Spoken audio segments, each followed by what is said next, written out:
శారద స్పృహలోకి వచ్చి శోభచంద్రను చంపేసింది అపూర్వ అన్న నిజాన్ని బయటపెట్టడంతో గగన్ కోపంతో రగిలిపోతూ కార్ స్పీడ్గా డ్రైవ్ చేసుకుంటూ శరత్చంద్ర ఇంటికి వస్తాడు. కార్లో తను తీసుకువచ్చిన గన్ని తీసుకొని ఆవేశంగా గేట్లు కాలుతో తన్నుతో ఇంట్లోకి వచ్చి అపూర్వ అపూర్వ బయటకు రా అంటూ గగన్ గట్టిగా అరుస్తూ ఉంటాడు. గగన్ అరుపులు విని ఇంట్లో వాళ్ళందరూ కూడా కిందకు వస్తారు.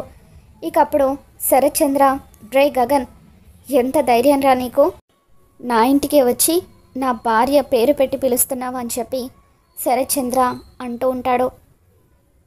అసలైనా ఇప్పుడు నా భార్య ఏం చేసిందని నువ్వు అలా అరుస్తున్నావు అని అంటూ ఉంటే అప్పుడు గగన్, నా తల్లిని చంపబోయింది, నా తల్లి స్పృహలోకి వచ్చి దాని గురించి నిజాలన్నీ కూడా బయట పెట్టేసింది అని చెప్పి గగన్ అంటూ ఉంటాడు.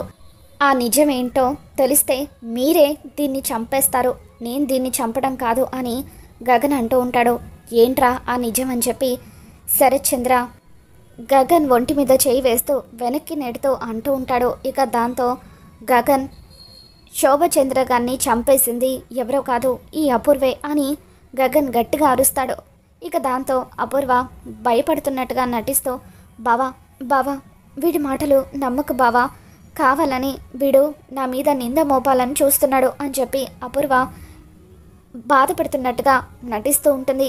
ఇక దాంతో గగన్, నేను చెప్పేది నిజమని గట్టిగా అరుస్తూ, ఇప్పుడు ఆ నిజమంతా కూడా కెమెరాలో రికార్డ్ అయింది, సాక్ష్యం ఉండబట్టే నేను మాట్లాడుతున్నాను అని చెప్పి గగన్ అంటూ ఉంటాడు. ఇక దాంతో శరత్చంద్ర అపూర్వ వైపు కోపంగా చూస్తూ ఉంటాడు. మరి రాబోతున్న ఎపిసోడ్లో ఏం జరగబోతుందో మళ్ళీ మన ఛానల్లో తెలుసుకుందాం. ఈ వీడియో మీకు నచ్చినట్లయితే తప్పకుండా లైక్ చేయండి.